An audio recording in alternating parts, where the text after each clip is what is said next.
So then, what happens when YouTube moves this bright red subscriber button from the middle of the screen to the very bottom of the screen and grays it out on YouTube Shorts? Man, we just got screwed.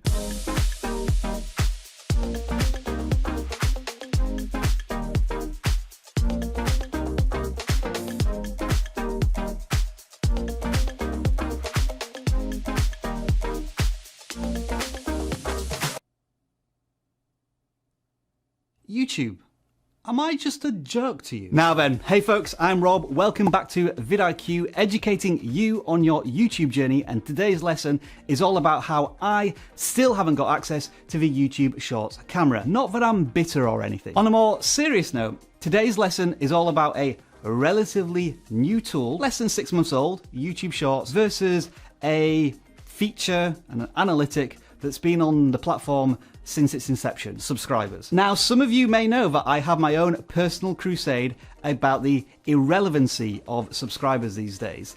And in YouTube's latest update to Shorts, it's almost as if they have the same opinion. Take a look at this. For the first couple of months of 2021, the Shorts player looked like this. Everything was at the bottom of the screen, likes, comments, shares, and so on. That pushed the classic red subscribe button towards the middle of the screen next to the channel name, which makes complete sense. Fast forward to today, however, and things have somewhat changed. The engagement controls have been shifted to the right-hand side of the screen, and the subscribe button has been moved all the way to the bottom, and it's been greyed out. With this in mind, let me ask you this. These two subscribe buttons, instinctively, which are you more likely to tap on? Let us know in the comments below. My assumption is that most of you will say the one on the left because it's brighter and has a more prominent position on screen. It's the one I would tap after all. But that one no longer exists. YouTube have opted for a much more subtle approach. And the big question is, does this actually impact how many people tap on the subscribe button? Well, to help us answer that, we're going to need some huge numbers, a big sample size of data. And I've got just the creator who can help us out. That's right folks, YouTube Shorts' greatest success story, Jake Fellman. Over 4 million subscribers, over 3 billion video views, yada yada yada. You can learn a lot more about his journey on YouTube from our other videos, but Jake today once again has graciously shared some really interesting YouTube data with us. What you see here are the flow of views and subscribers as Jake's channel explodes into life. Tens of millions of views, tens of thousands of subscribers every single day. And they both pretty much match each other, as you would generally expect. More views, more subscribers.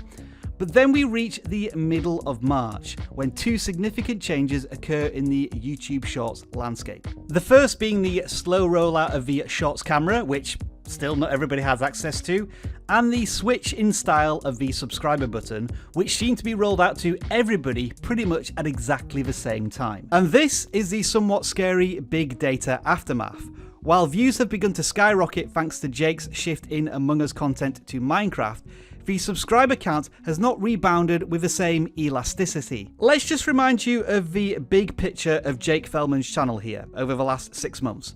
Up until that point in the middle of March, the view and subscriber flow would run pretty much in sync with each other. Clearly, not anymore. Hang on. That was quite a technical way of explaining all of this. So, in summary, what am I trying to tell you all?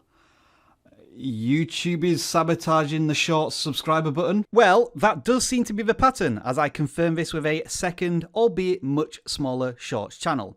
A change to something in the middle of March caused the views and subscriber counts to unsync themselves, and the only change that makes any sense are the switch in subscriber buttons. It's only fair at this point that I pass this question over to you. Are you predominantly a YouTube Shorts channel? Have you noticed a discrepancy in the number of views and subscribers you're getting since around about the middle of March? Let us know in the comments below. Now, to play devil's advocate, as I always try to do, we have to remember that YouTube is still testing YouTube Shorts. It is the biggest beta test I think the world has ever seen. And so we have to accept that YouTube are going to do weird and wonderful things to get the best experience for both the viewer and, to a lesser extent, the creator. But another question is, so what? Subscribers are indeed one thing, but do they actually lead to YouTube Shorts views? Well, not really. You see this graph from Jake Feldman's channel? Yeah, well, subscriber views are that pathetic green line running along the bottom of it. Less than 5% of Jake Feldman's views come directly from subscribers. Now, don't get me wrong here, folks. At the scale Jake Feldman's channel operates at, 150 million views ain't too shabby.